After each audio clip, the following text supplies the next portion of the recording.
Buenas tardes, muchas gracias por acompañarnos en una nueva sesión de Trilce en la Luis Ángel, aquí en la Biblioteca Luis Ángel Arango en Bogotá.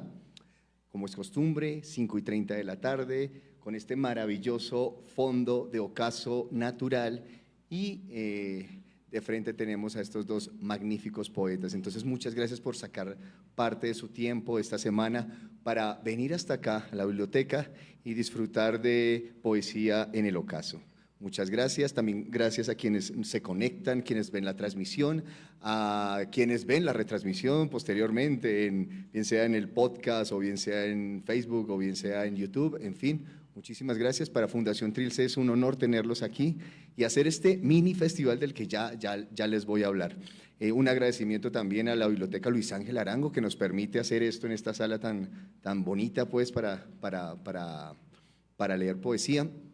También a todo nuestro equipo técnico, Julián Betancourt, Julián, Andrés, Freddy, Fernando, y por supuesto al Ministerio de las Culturas, las Artes y los Saberes, porque este es un proyecto apoyado por el Ministerio de las Culturas, las Artes y los Saberes a través del Programa Nacional de Concertación Cultural.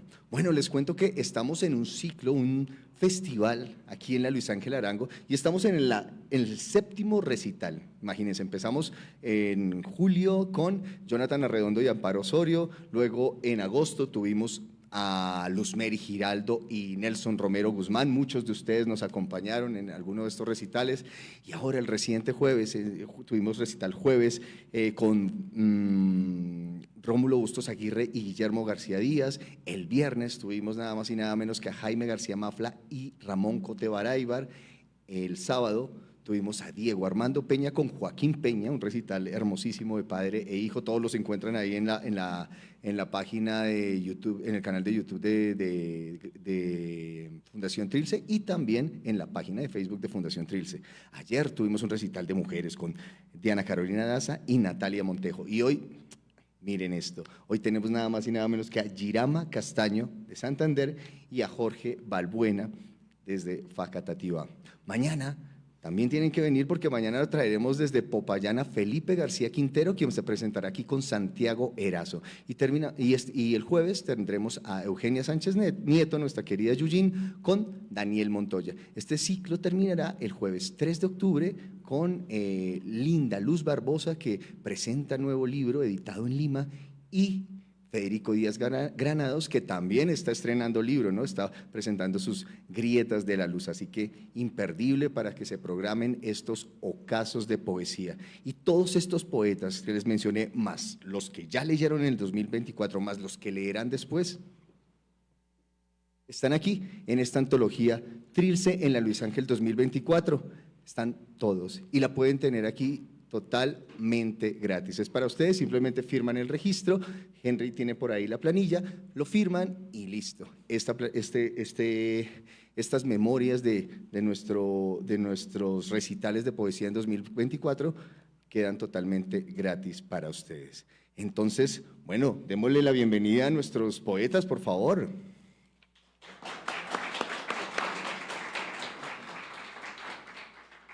Vean, de Girama les voy a contar. Ay, por favor. Muchas gracias. De Girama les cuento que nació en Socorro, Santander, algo así breve como para no extenderme en la biografía. Es poeta, periodista y editora, participó en la creación de la revista y de la Fundación Común Presencia, hace parte del comité asesor del Encuentro Internacional de Mujeres Poetas de Cereté, Córdoba, y ha publicado muchos libros de poesía. Entre ellos podemos encontrar La Caverna de la Mariposa, En los labios de la noche, El sueño de otra, El sueño de la otra, en fin, hay bastantes libros. Y este último fue serie Himnos 1997, su primera edición fue en Jardín de Sombras 1994 y Naufragio de la Luna 1990. Así que tenemos una poeta con bastante recorrido. Y por otro lado tenemos al señor Jorge Balbuena. De Jorge Balbuena, bueno, ¿qué les cuento yo de Jorge Balbuena? Jorge nació en Facatativá, o como él le dice muy cariñosamente, Facondo. Yo ya no la veo de otra manera. ¿Aquí hay gente de Facatativá? Ah, qué bueno. El embajador de Facundo. Facundo. Muy bien, eso es un gran orgullo. ¿Hay gente de Socorro Santander? Te van ganando, Girama. Bueno, Jorge nació en el 85, es integrante del comité editorial de la revista, esa revista que todos conocemos y queremos, La Raíz Invertida. Es ganador del Premio Distrital de Cuento Ciudad de Bogotá 2014, ganador del concurso de poesía, La Poesía Pintura que habla de la Casa de Poesía 2007. Ha publicado también numerosos libros, entre esos La Danza del Caído, Pasajera de Agua, Árbol de Navío, Gramática de los Cielos, Cambio de Agujas, que fue con el Taller Blanco, y el año pasado, creo, el año pasado fue Canción en Llamas, ¿no? Con Exilio. Actualmente, pues él coordina el Plan Municipal de Lectura y es docente en creación literaria de la Universidad Central y del Taller de Poesía Cartografías del Silencio, adscrito a Relata mi Incultura. Entonces, mis queridos poetas, gracias por aceptar esta invitación. La palabra es de ustedes. Hay muchos vecinos de la Candelaria. Ah, bueno, también, cuenta. Bienvenidos, los vecinos. No, quería como darles la bienvenida porque estoy a media cuadra de la que fue mi casa. Allí en la esquina, la casa de mis padres. Por aquí hay un vecino. Ya te leo algo que vas a reconocer. Bienvenidos, muchas gracias, me alegra muchísimo estar acá. Esta es como mi casa de la infancia. Creo que estar acá es también como una forma de encontrarnos en la sala de la casa, ¿no? Ya se escribía por ahí que leer acá es una maravilla porque en este lugar uno se ha encontrado, ha conocido a tantos poetas, a tantos autores, tantos libros recónditos, libros raros y curiosos que tiene la Luis Ángel Arango, que ahora estar acá pues es estar como en esa sala que uno ha esculcado de algún modo, los cajones y demás. Saludo también muy afectuosamente y fraternalmente a esos amigos, amigas que vienen también de aquí, de este barrio querido que es La Candelaria, algunas personas que han estado en talleres de poesía conmigo y que bueno, seguimos esa labor aquí constante. Es una maravilla ver en el público también al maestro Antonio Correa Lozada, uno de nuestros grandes poetas también nacionales y bueno, un abrazo de verdad inmenso para todos ustedes y felicitaciones a Alejandro por este gran proyecto. Trilce en la Luis Ángel. Bueno, va a iniciar entonces, ¿te parece? Tenemos 9 minutos, vamos a hacer unas rondas, son 8. Así que voy a leer, voy a iniciar. Me avisan por favor, porque esto de la poesía uno empieza a leer y de repente el tiempo como que no te preocupes, yo se tengo mala elonga. cara. Me avisas, me lanzas algo. Bueno, voy a comenzar leyendo, pues por supuesto, de la página 114. En la página 114 voy a leer primero los 3 poemas que se han publicado aquí en Trilce en la Luis Ángel 2024. Inicio con este que se titula La voz de la clorofila o un injerto de pájaros al fondo de una rosa. Tiene un epígrafe de Carmen Boullosa que dice: va la hierba como si no tuviera cuerpo en el lomo del viento. Madre habla con las plantas mientras me pregunta por el metaverso. Dice que escuchó en la radio que un hombre compró un barco de miles de millones de dólares que no existe. Y sigue susurrando un lenguaje de pétalos de agua que acontece mientras la luz del día diluvia y cae a borbotones, hojarasca de canto, anémonas de arrullos. ¿Cómo es entonces ese océano?, pregunta. Es como un mar de mentiras, se responde. Y no le da buena espina ese cordel de murmurio que trae el tiempo desde otra orilla de atardeceres secretos.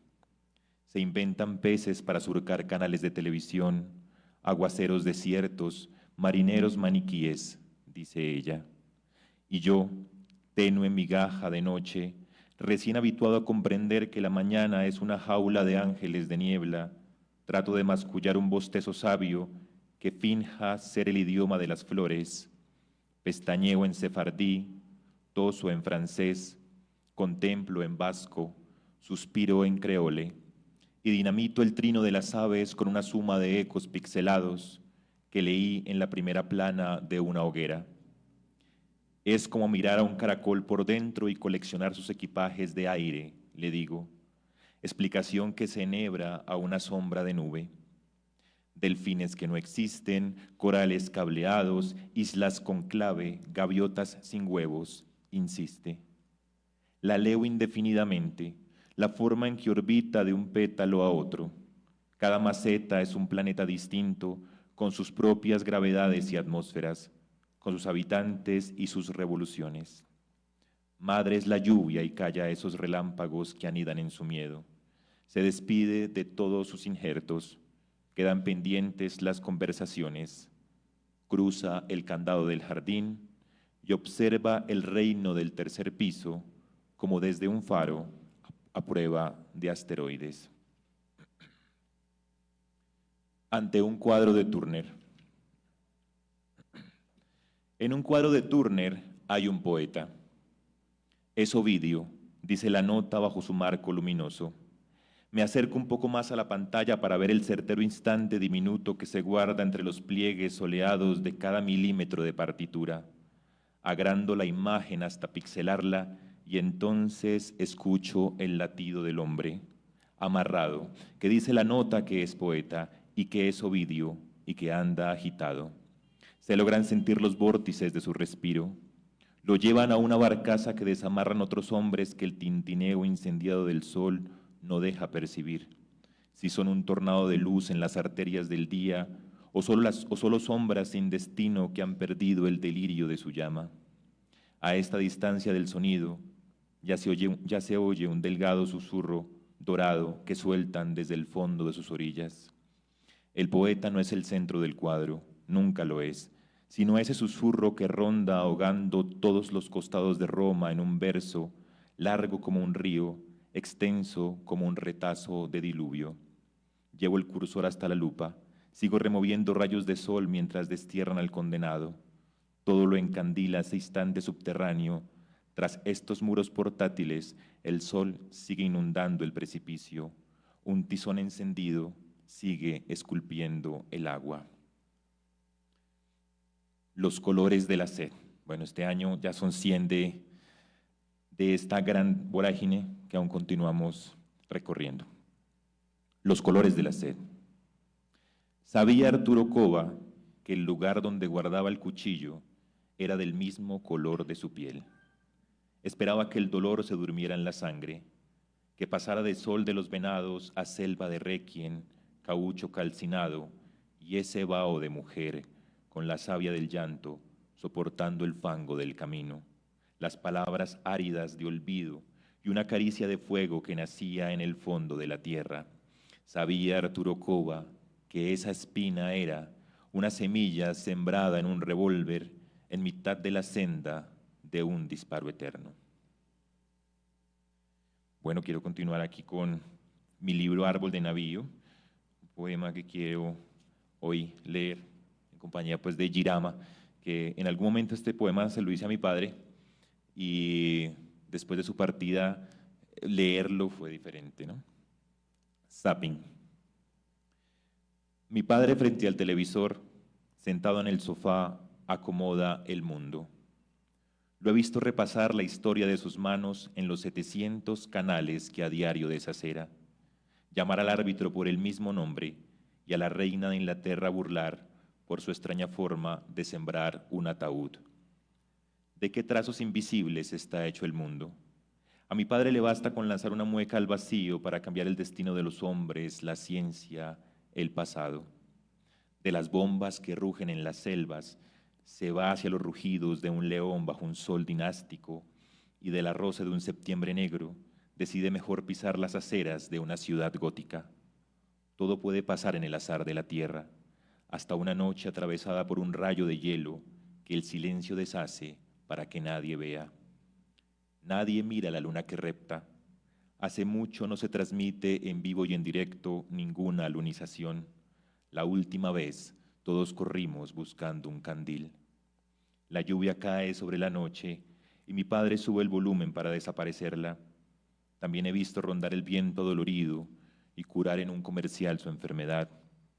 El mar se puede contemplar en el 116, un maremoto en el 312 arrasa con una prisión, los extraterrestres llegan en el 569, muere un domador de faros en el 92, El tiempo se acaba en el 46. Mi padre, frente al televisor, sentado en el sofá, acomoda el mundo.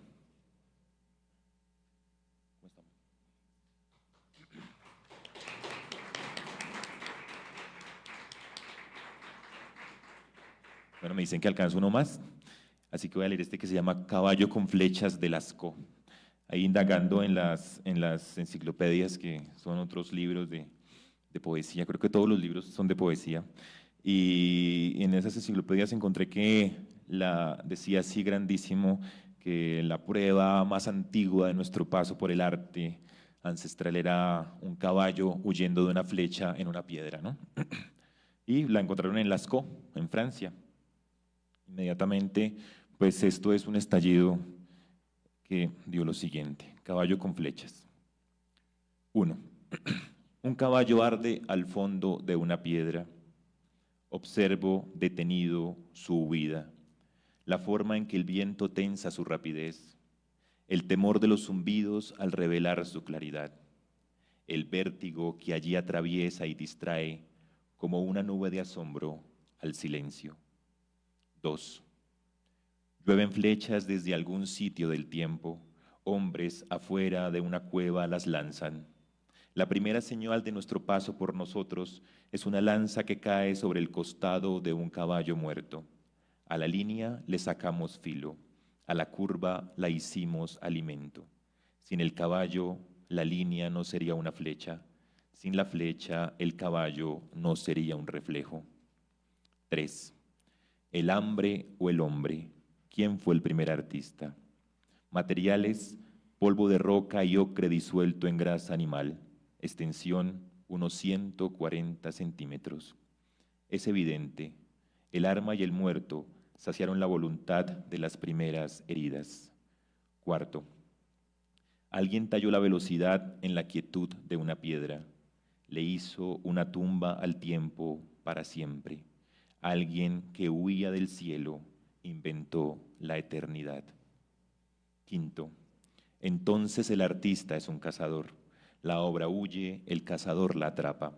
Antes de pintarla, la devora, la observa, prepara sus acechos. Con la obra dentro, la libera en el lienzo, la deja correr por un campo de azogue. La flecha ahora recorre la roca. Es un pincel que mata y revive. Quizá afuera llovía, quizá. Caían las hojas de un árbol de hielo. El cazador prefirió la cueva de la imaginación, quizá el recuerdo. La realidad es muy parecida a la suerte. Gracias.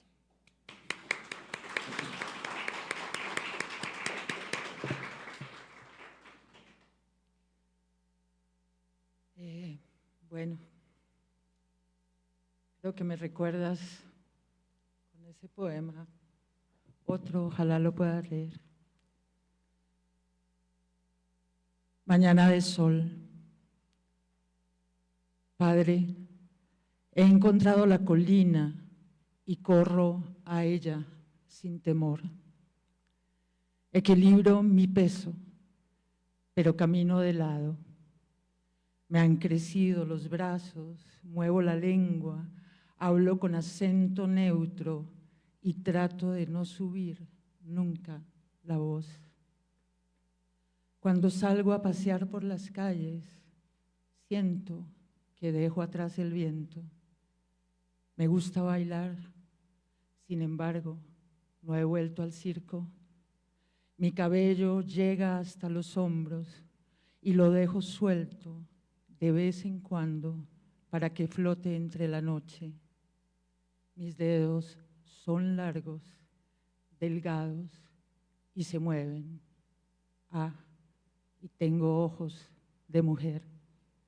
Aprendí a creer y a dar vueltas en el carrusel de los caballos muertos con el pie derecho apuntando hacia mi sien.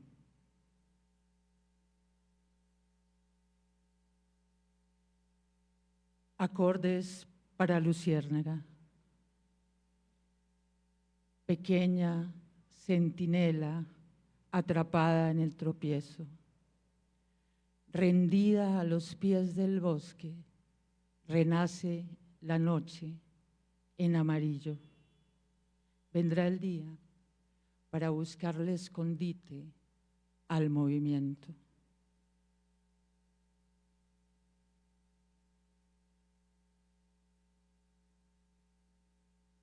Amantes, debajo de la lámpara encendida, el oscuro habitante desaparece. Es la catedral del círculo, la tierna embriaguez de los murmullos.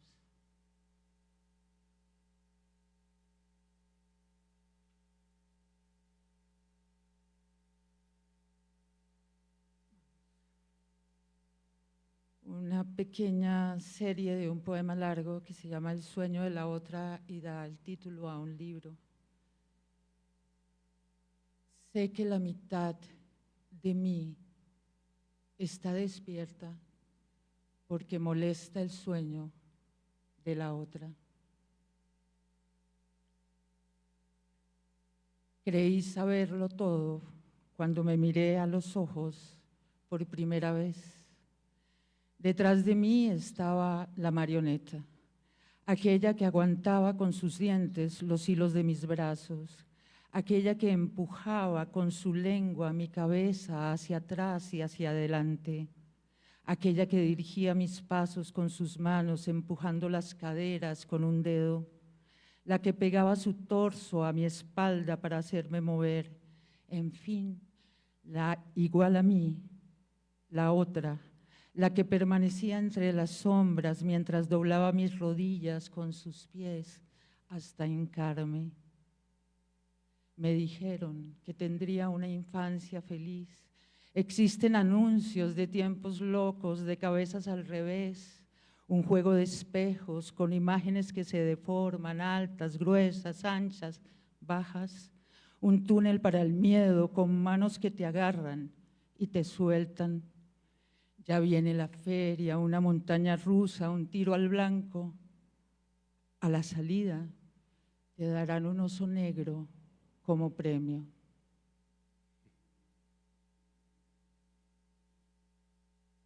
Balada de una noche que se acerca al día.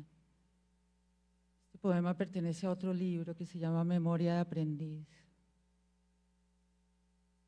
He de morir de pie junto a mi tumba, con la mirada hacia la tierra y el largo pelo jalando hacia arriba. He de morir por ataque a mis extremos, de muerte pronta, pero con tiempo suficiente para repasar el tono de mis días. He de morir alcanzada por la noche, susurrada apenas, abierta al bosque y con esa única palabra entre los labios.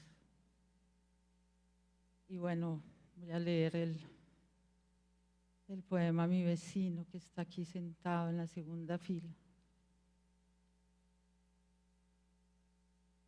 El mirador de la paloma. Está dedicado a Yolanda Guzmán Ortiz, justo al cumplir los 23 años, en 1985, mientras corría por el barrio Bochica. En su mochila, las llaves que ya no existen. Paso al frío, justo en el valle que separa una teja de la otra. El agua se desliza por las crestas y se siente cómo absorbe los sonidos de la casa. Ha logrado sortear la primera pieza de este techo, hecha para tapar la vista de los pájaros. Avanza hacia la pendiente, inclinando el cuerpo y guarda silencio. El rodillo pasa por la placa y comienzan a hablar todas las palabras. El estruendo de la imprenta y la puerta que se rompe hacen estremecer el tiempo. Las manos son extendidas en el muro mientras un bermejo y espeso color toma forma de chispas en el asfalto, en la calle del Sol, salen a pasear las torturadas sombras. La noche amenaza llegar a su fin. Los muchachos con sus bolsas de leche escapan por los altos de la iglesia, dejando cuajos a su paso. Abajo, los guardianes apuestan por cuál de ellos se partirá las piernas. Todos salen en la madrugada, incluso aquellos que jamás regresan. Gracias.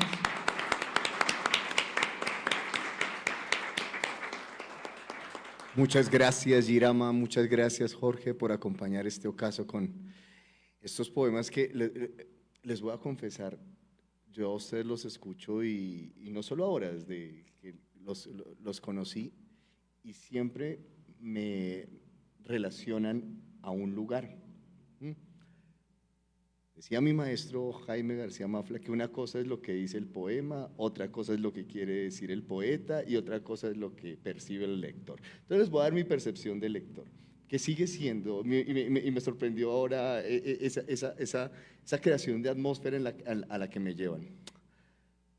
Desde la danza del caído, desde incluso Árbol de Navío, incluso Gramática de los cielos, en Jorge, yo siento el asombro de un niño en el campo. Y cuando nos hemos encontrado varias veces en Faca, sobre todo, antiguamente, antes de que Jorge pues, se fuera para Funza, y yo me llevaba un libro de Jorge y veía cómo, o sentía cómo compaginaba lo que leía con el entorno. Entonces veo como el asombro tal vez de un niño, tal vez en provincia, con un montón de cosas, y me parece un libro, me parece que salen unos versos bellísimos, ¿no? Con una atmósfera tremenda. Y ahora yo noto con esto nuevo que nos mandaste, que ni siquiera está en Canción en Llamas, creo que está aquí y no sé dónde más vaya a estar, que el niño ya juega con asteroides, con maniquíes, entra a centros comerciales, hace zapping, o sea, un montón de cosas. Digamos que te atreves como a experimentar, pero sin dejar ese territorio. Y en Girama yo siento como la imponencia y majestuosidad de una casa de la Candelaria, como ese silencio, ese enigma, esa carga de atmósfera, como que el aire es un poco más pesado a veces, un poco más liviano, como cuando entra uno a una casa decimonónica, aquí en la Candelaria, y están esos pasillos largos, y uno siente como que el peso no pesa, pero tal vez el aire sí. Bueno, esa imponencia la tengo ahí. Y bueno, no sé, me llama mucho la atención esa percepción que me dan ustedes dos de territorio. Entonces mi pregunta es, puede que esta no sea la intención que ustedes tengan, puede que no sé, yo simplemente les comparto mi impresión de lector, pero ¿cuál es la relación que tiene el territorio con su poesía? Háblenos un poco de esa relación.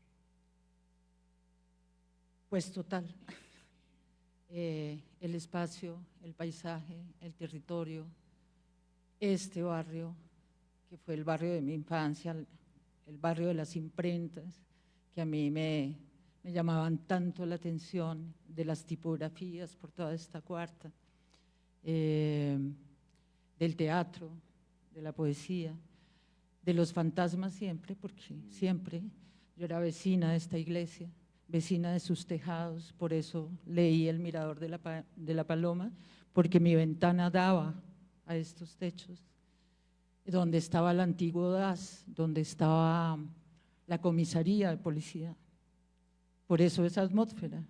Pero hay otra, el barrio de la Candelaria es hermoso en todas sus calles, esa es apenas una visión. Yo nunca tuve miedo de los fantasmas de la Candelaria, ni nunca tuve miedo de los fantasmas de las casas. Es más, son mis amigos todavía. Las ánimas inéditas caminan conmigo y las ánimas éditas también caminan conmigo. Yo me acompaño de ellas, yo estoy siempre en su compañía. y pues he aprendido de ellas, pero también de mi tierra, de Santander, de mis ancestros caribes por el lado de mi papá y de Barranquilla. Y también eso está presente en mí, también está presente en lo que escribo, en lo que narro, mis comunidades, las comunidades que siempre frecuento y los paisajes que siempre estuvieron conmigo de toda Colombia porque ejercí el periodismo y caminé mucho este país en todos sus lados y está presente allí en el sueño de la otra, en todas las caminatas. Soy una caminante, me gusta caminar y eso está presente ahí. Yo tengo la visión del caminante, la del carro no la domino bien porque nunca he manejado, pero la que va a esta altura y la que se ve desde los techos de la Candelaria, sí, esa es mi mirada. Me sorprendió que en el primer poema pareciera como una carta al padre, pero diciéndole, ya no subo la voz, tengo acento neutro, como que me mesuro más en cosas y pues claro, uno es imposible no pensar en el acento y en la voz y las actitudes que se tienen en Santander, ¿no? Entonces, pues, de pronto era un poco eso, ese cambio de escenario, de territorio, que también implicó un cambio en tu forma de manifestarte. Imagínate que ese poema lo escribí en el 91. ¿Cómo se llama y ese poema? todavía vivía acá. Y mi papá acaba de morir. Entonces, es un poema que, lo que tú decías, ¿no? Es muy extraño. Bueno, lo siento mucho. Porque mi padre es barranquillero, la santanderiana es mi mamá. Mi papá es bailador, sigue bailando, pero mi mamá era la que subía el tono. Pero ese poema yo se lo escribí a mi padre, y como tú se lo escribes al tuyo, porque mi padre siempre nos llevaba a los parques, y me obligaba a mí, a mí, porque a mis hermanos lo gozaban mucho y mis hermanas también, a subirme en el carrusel, y a mí me daba mucho miedo, le tenía pánico al carrusel, porque siempre pensé que eran caballos muertos. Uy. Entonces es una imagen que para mí es, y él me subía al caballito y yo me bajaba al caballito y lloraba mucho y él me volvía a subir y nunca entendió. Yo tuve que escribir este poema después, ya grande, tal vez nunca se lo dije, pero me daba mucho susto. Qué bien, Girama, gracias. Y lo siento mucho. ¿Cómo se llama el poema? Mañana de sol. Mañana de sol. Son todos los domingos en el parque. Qué bonito. Bien, Girama, pues afortunadamente tenemos ahí la poesía también que nos ayuda de algún modo a terminar esas conversaciones pendientes. Yo todavía estoy, mi padre también falleció hace un par de años y todavía estoy conversando con él de algún modo y ya de cierta manera los poemas se vuelven diálogos, adquieren unas arquitecturas dispersas. Y a propósito del territorio, pues pensando en esto, siempre que llego tarde a algún recital me dicen, ya llegó el poeta de provincia, pero es porque hay un montón de trancones entrar a Bogotá, a veces por la 13, por la 80, eso implica. Ay, pero eso es con toda una cariño. Es con cariño, claro, pero el poeta de provincia, hay una idea de Colombia sobre el poeta de provincia, ¿no? Incluso había una antología donde aparecía todavía el poeta de provincia y los nombraban así en los prólogos, lo cual me parecía bien, bien llamativo porque estaba el poeta cosmopolita de la ciudad y estaba el poeta de provincia, ¿no? Un José Manuel Arango era un poeta de provincia, pero influyó de manera muy notable en las ciudades, en las urbes. Y mi territorio está plagado de asuntos de la infancia, creo que la memoria. Yo nací, crecí en un barrio llamado Cartagenita, en Facatativá, que aparte estaba lleno, y todavía sigue lleno yo digo, de huesos de ferrocarril. Por todas partes, mi infancia estuvo rodeada de un mundo que estaba en ruinas. Entonces yo sentí cuando nací, cuando llegué, cuando un niño que ya había llegado al mundo, que había terminado, que eran un montón de máquinas y trenes abandonados, oxidados, rieles perdidos por ahí, tornillos gigantescos que nos encontrábamos mientras jugábamos fútbol. Podíamos darle una patada al balón y salía un tornillo como si saliera un huevo de dinosaurio. Y ahí en ese lugar, en ese barrio, fue donde se sepultaron, es el cementerio donde quedaron los los vagones más grandes del ferrocarril nacional. Entonces, cuando yo llegué ya el ferrocarril se había terminado y entender un poco eso fue en donde se fraguó de cierta manera mi mirada sobre la infancia, la memoria, ¿no? Unas batallas perdidas, un mundo abandonado, ¿sí? Que estábamos por hacer y mis juegos los recuerdo en medio de esos vagones oxidados, unos vagones gigantescos donde nos escondíamos, donde jugábamos a la guerra, e incluso tengo algunos poemas por ahí que se llaman rieles, que están signados por esto. Mi libro Árbol de Navío se llama así precisamente porque mientras iba al colegio y volvía, vi cómo fui creciendo poco a poco en mitad de dos rieles un árbol.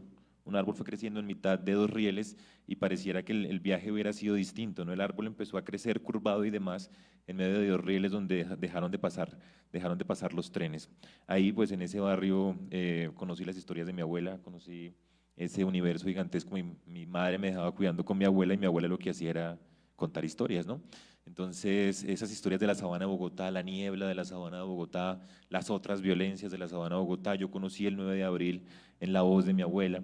Y todo llegó como una... Te llamas Jorge Eliezer, ¿no? Y me llamo Jorge Eliezer precisamente como auscultando ese relato, ¿no? El nombre precisamente viene de ahí porque precisamente llegaron a una finca gigantesca donde vivía mi abuela y pasaron cosas y ahí, bueno, con todo el asunto liberal, mi abuela guardó ese nombre para uno de sus nietos y el nieto fue el nieto poeta.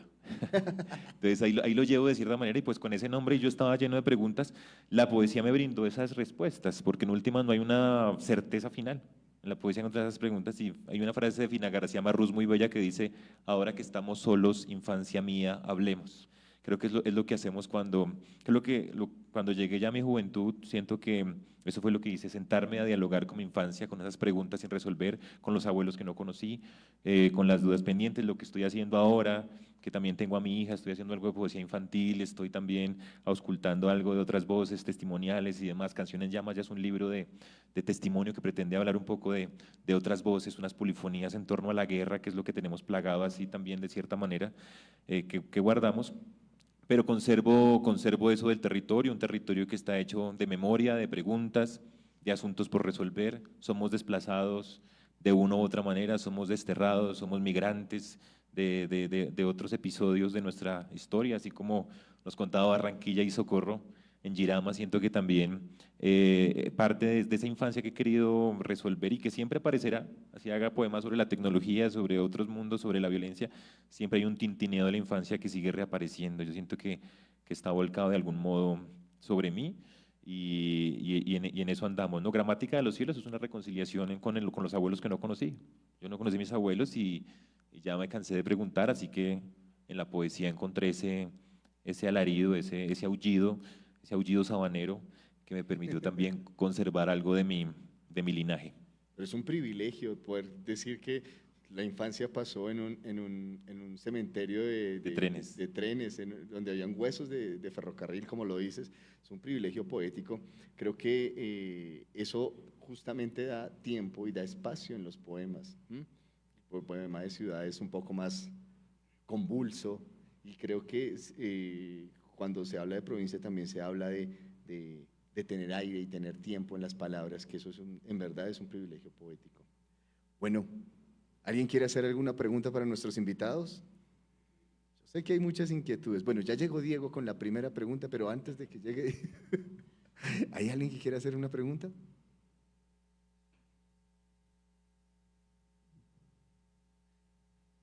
Listo. Henry, ¿le damos el micrófono, por favor? No, porque esto queda grabado.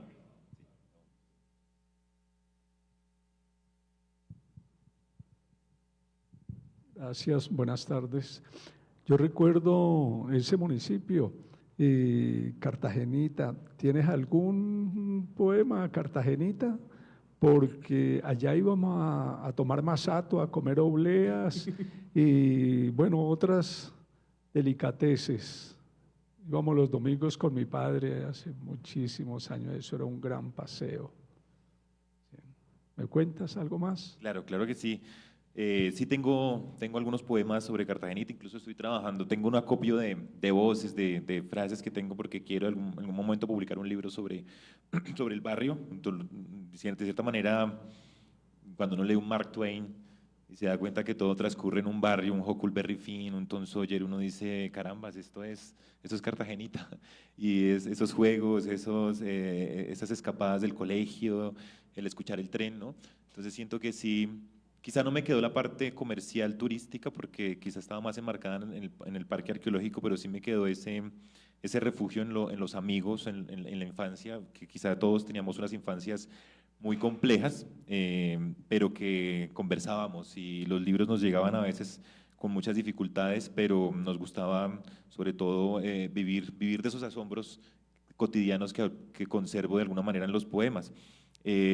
Recuerdo que incluso conocer el mar, aquí tengo un poema que se llama Rieles, que precisamente era sentarnos a mirar el último vagón que quedaba de la historia del ferrocarril, sonaba cada 8 días y sonaba el pitido, sonaba desde lejos y salíamos a verlo y lo que hacíamos era imaginarnos el mar, porque sabíamos que el tren venía del mar. Entonces, conocer el mar era algo que era una utopía a los 8 años, a los 6 años era una utopía, pero la veíamos de cierta forma cruzar frente a nosotros cuando llegaba el vagón lleno de carbón, ¿sí? Entonces decían que imaginábamos que el tren surcaba el mar, se llenaba de carbón y volvía a Cartagenita, ¿no? Entonces esa fue nuestra forma de conocer el mar. Yo conocí el mar a los 20 años y cuando me detuve frente al mar en Cartagena, lo que hice fue estar unos minutos en silencio y volver a ese instante diminuto donde vi pasar el tren, ¿no?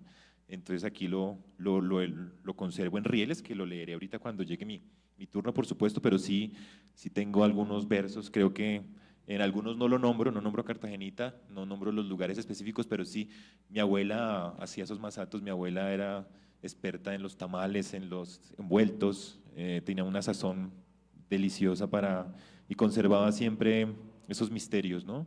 Mi abuela pues fue familiar de Alberto Ángel Montoya, un poeta también colombiano, considerado el mejor sonetista en el siglo XX y demás, y ella conservaba unos sonetos en una carpeta y se la pasaba leyéndome sonetos de Alberto Ángel. Todas las semanas los leía, los sacaba y los volvía a leer y tenía una costumbre bien interesante que era, le gustaba mucho la poesía y era transcribir los poemas una y otra vez. Uno los lee, Girama, uno vuelve a leer el poema de Edgar Lee Master que le gusta, el de María Mercedes, pero mi abuela no le bastaba con leerlo, mi abuela lo transcribía una y otra vez. Entonces ese poema que le gustaba de Porfirio o de Silva, lo transcribía. Entonces dejaba transcritos muchos poemas que conservo por ahí en un baúl de la mano de mi abuela, ¿no? Esas son cosas que a estas alturas sigo descifrando y no quiero aún encontrar la solución. Aquí nos cuenta Jorge, hasta nos contó cómo fue su acercamiento con la poesía, ¿no? Con la abuela que transcribía eso. Y qué bonito, uno en Cartagena conoce el mar y en Cartagenita se imagina el bar a través de un tren. Bueno, y ya que Jorge respondió eso, pues que Girama también nos comparta. ¿Cómo fue de niña o de adolescente o no sé en qué momento tu acercamiento con la poesía, Girama? Pues creo que de alguna manera ya se los conté. Las tipografías, las impentas del bar. Yo me pegaba a esas ventanas a ver cómo caían esas letras sobre esos libros de cuero. Y bueno, pues contaré una historia que es muy íntima, pero es así. Mi mamá sabía mucho, era muy intuitiva y me veía siempre mirando esas ventanas de las tipografías. Y además me volví amiga de los tipógrafos que gozaban mucho eso que yo sentía, que parecía un piano. Esas letras cayendo sobre el cuero, para mí era música. Y así lo tengo en algún poema. Pero como ella notó eso, más o menos a los 11, 12 años, en complicidad con estos amigos que primero vivíamos no en esta esquina, sino en las dos antes, en complicidad con esos amigos, me regalaron de cumpleaños un libro marcado, repujado, en cuero beige, con letras doradas, que decía Cuentos y Poemas de Girama, porque yo ya escribía Cuentos y Poemas de Girama Castaño, tanto en en la pared como en el… Y ¿Cuántos años adentro, tenías? unos 10, 11 años. Y adentro estaban las páginas en blanco. O sea que yo, ¿qué otra cosa iba a hacer en mi vida?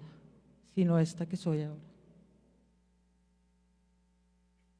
Llenar ese libro en blanco, qué bonito. Se perdió.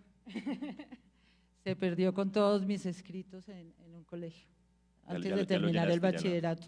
Me lo confiscaron porque no participaba yo, era muy solitaria y no participaba en el salón, me lo confiscaron y no me lo devolvieron nunca. Bueno, está ya con… Una profe ¿Dónde lo están? conservará. La oficina de objetos perdidos estará llena de objetos poéticos, ¿no? Cosas así. Totalmente. Bueno, vamos con una segunda ronda, ¿les parece? Listo. Ya nos inquietaron con varios poemas.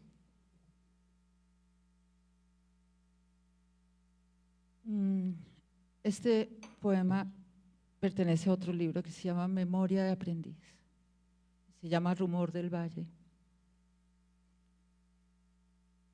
Cuando comencé a viajar, no pude resistir la tentación de parar en la estación equivocada. Pequeño pueblo de bombilla en la escalera. Habitar cualquiera de tus casas era bailar en una ronda de gaitas y tambores. No importaba la lengua arenosa, ni el calor colándose en la pared de la cocina. Bastaban, eso sí, los olores de la tierra, la lentitud descalza en el centro de la plaza. Nadie tenía nombre y sin embargo todos se llamaban. Las mujeres pintaban sus labios en punto de las 6 y los hombres aplastaban fichas en medio de los gritos y la fiesta. Pero un día llegaron los falsos monjes a pintar con aerosoles agujeros negros en tu cielo. Pequeño pueblo, ahora que vuelvo con el camino despejado, ahora que la brújula señala el norte sin equívoco, hay algo que no entiendo. Todos callan y una fila de cantaoras con velas en las manos alumbran la marcha que aleja a los niños de la prometida tierra.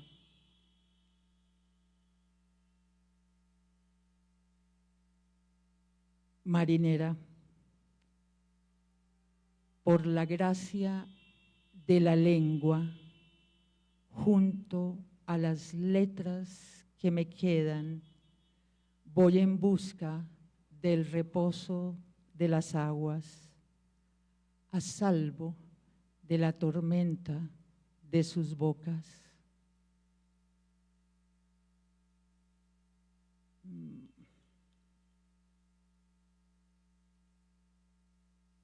Por la hora voy a leer este poema. En los labios de la noche. Hay algo ahí, en los labios de la noche, en la estela de sus horas, en lo profundo de su cráter que me llama. Hay algo que se acerca en la larga espera, una luz a la deriva aparece en la montaña. Hay algo ahí que yo no veo, un poema, un soplido, una hebra de vida, una pestaña.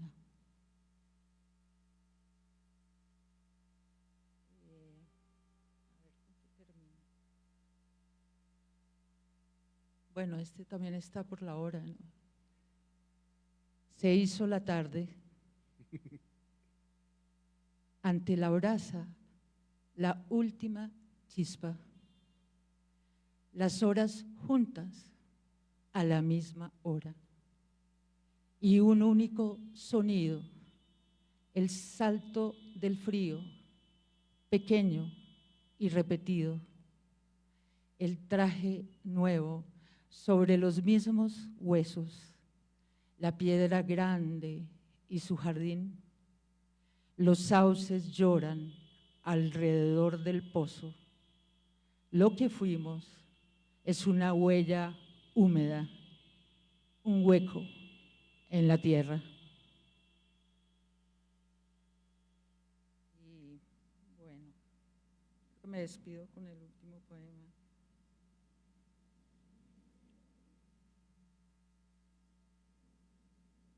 Este pertenece también al sueño de la otra, es un pequeño fragmento, porque es un poema muy largo. ¿Quieres que yo llegue hasta tu cuerpo? ¿Quieres que me quite los brazos y los ponga sobre tu pecho? ¿Quieres que los dedos de mi mano derecha acaricien tu cuello? ¿Quieres que mis labios hablen en tu oído? ¿Quieres que mis mejillas no se separen de tu boca? Sí, yo sé. Tú también me quieres. Y solo tengo libre mi mano izquierda para desvestirme. Gracias.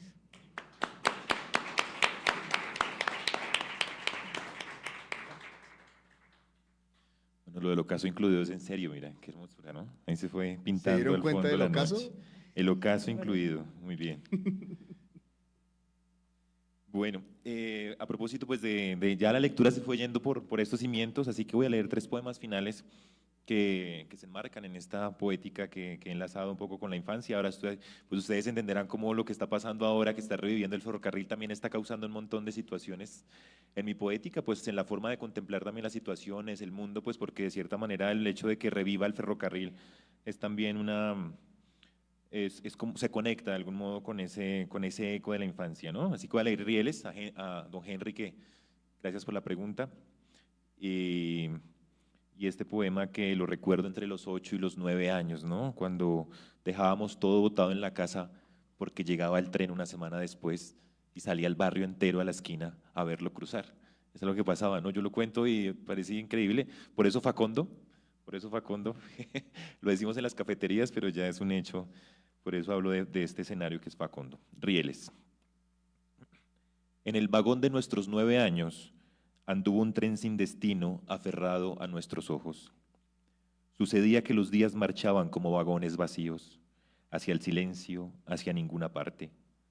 Nunca notábamos su carga de meses hacinados, los puentes quebrados y cáscaras de huevo, el tintineo de la incertidumbre y el eco de las horas lamentándose en el zaguán.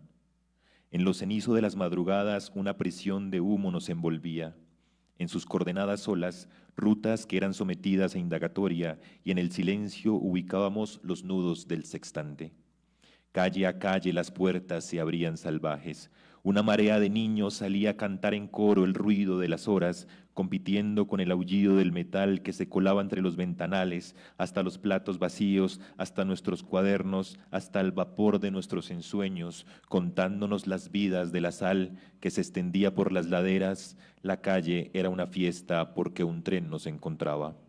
Madre dejaba el abrigo entretejido con la punta de la aguja apuntando hacia el hogar, y la casa era vaciada por una ráfaga de abismos. Se nos hacía temprano o tarde, el tiempo era acusado y condenado en la orilla de nuestro ahora, que consistía en mirar el tren que se desvanecía mientras nos olvidábamos del tiempo y la inquietud de ser la tarde, el segundo, el desencuentro, el océano vacío entre todos los raudales. Un respiro largo nos fracturaba. Entre la médula el latido volvía a su piel. Éramos de viento hasta habitarnos, del mar a donde iban a parar viejos incendios, el mar a donde iba el tren y regresaba con una carga de carbón cada 8 días, cada año, del fondo del mar el carbón, las casas vacías, la aguja apuntando hacia el retrato de alguna noche ahogada.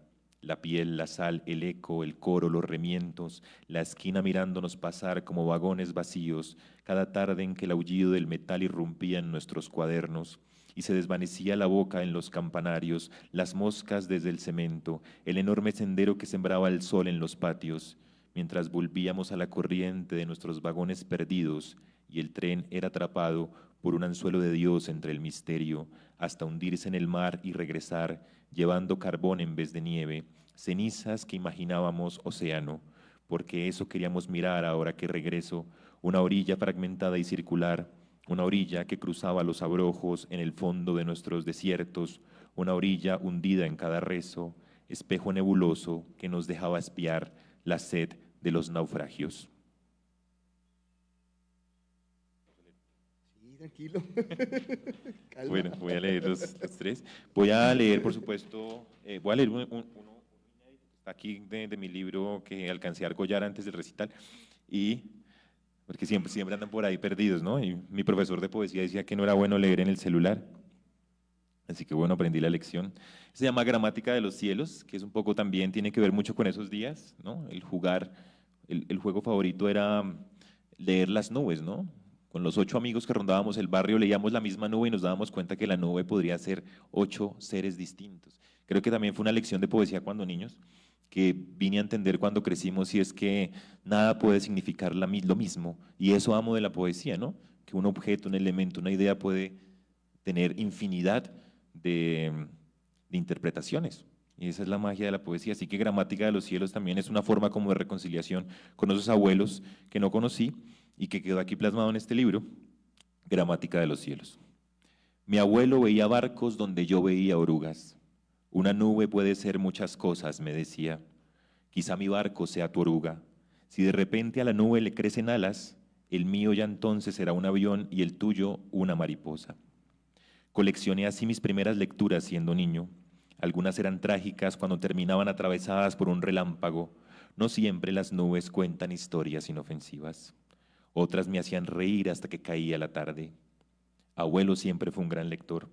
Incluso cuando llegó a buscarlo la ceguera, me advertía que no me confiara de lo que creía haber visto en las nubes, si quería llegar algún día también a descifrar noches, eclipses, constelaciones, hasta el respiro de la niebla.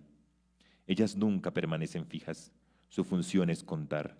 Aun si cierras los ojos, la historia seguirá avanzando sobre tu cabeza. Yo no lo creía cierto. Siempre pensé que era una más de sus motivaciones para hacerme recordar nuestra costumbre, hasta aquella vez que caminé con él bajo la lluvia. No abras el paraguas, me dijo.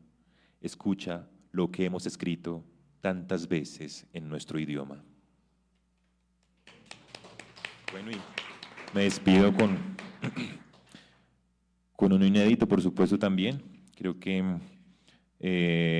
algo de lo que saldrá próximamente, que también tiene que ver con esos diálogos que nunca terminan, pero que están presentes de algún modo en lo que seguimos siendo. Agradecer a Trilce esa no es la galería, es Trilce en la Luis Ángel. Ya venimos de Trilce en la Galería, que es otro gran proyecto, y estamos hoy aquí en Trilce en la Luis Ángel. Y que bueno, que estos días hemos disfrutado